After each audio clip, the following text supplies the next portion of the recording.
All right, we rocking with the future of Milwaukee, man. The future of the middleweight division. Actually, I got to see you in the amateurs, Javier Martinez. You want to just kind of talk about how it's been coming from Milwaukee and that, sort of the boxing background. Right. We had a good amateur program in my side of town called UCC. I came out training with a coach called Israel Acosta, real well known around the world. He's not a coach no more, but I learned a lot from him. I had 160 amateur fights coming out from Milwaukee, so I repped the city to the fullest. Speaking about repping the city, something that I heard you talk about is something that I always talk about is, coming to Vegas was a big transition for me and kind of like looking towards other things, let's just say, and not kind of getting caught up with the Milwaukee situations and the things that's in the surroundings. How did you kind of like lean away from that? Was it boxing? Was it your brothers? Because I'm similar. I'm the youngest of other brothers as well. Right. Like growing up where I'm from, it's kind of easy to like lead that path too, live that path. So it's kind of like, it's either you want it or you don't. So what made it for me is my son being born. When my son was born, man, I just wanted to do everything for him, it got me right in the mind. It was like, man, you really want to do this or not? So I kind of like, I took the step, try to make the national team. I made the national team 4 years in a row. After that, and then I got a contract with Top Rank, and now I'm here, bro, trying to make my name big. Now, speaking about making your name big, obviously the middleweight division has got a lot of big names. One of my favorites is actually Marvin Hagler. Who would you say kind of stands out to you in the middleweight division in the past, or like somebody that you kind of idolize? Middleweight? Man.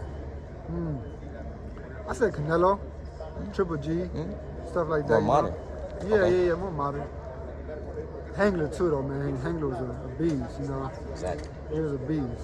I would not have wanted to fight him. Hey, can we add a name to it? I know it's No, go ahead. Devin Haney, 165.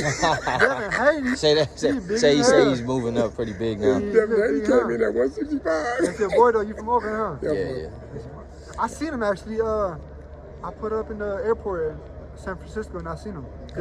Right after he came from Australia, he had just won the title. Speaking on Oakland or the Bay, you basically didn't fight a Bay Area fighter, but you fought Joshon James. And ended up coming out to like a draw. You just want to kind of talk about the fight? I thought that was a pretty good matchup. When I first seen it announced, I was surprised that they actually would put two young prospects undefeated against each other. And just kind of how the judges seen it and things like that. Right. It was a great fight, bro. I expected less, actually.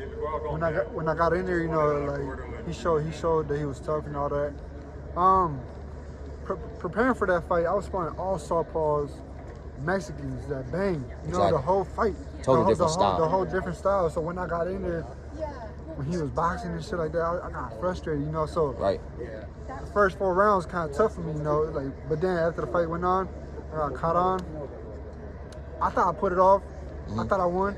When they said it was a draw, I got to thinking like, man, we in Cali and all that shit, man. Right. So it is what it is, though, Yeah. Move on. No, now, since you moved on, actually you did come off a pretty good win in your last fight. Yeah.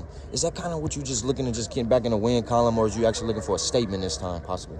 That draw hurt me, bro. So I kind of like, I took that as anger, So my next fight after that, I had something to prove. Exactly. And I still feel like I got something to prove, so that's what I'm going to try to do this Thursday.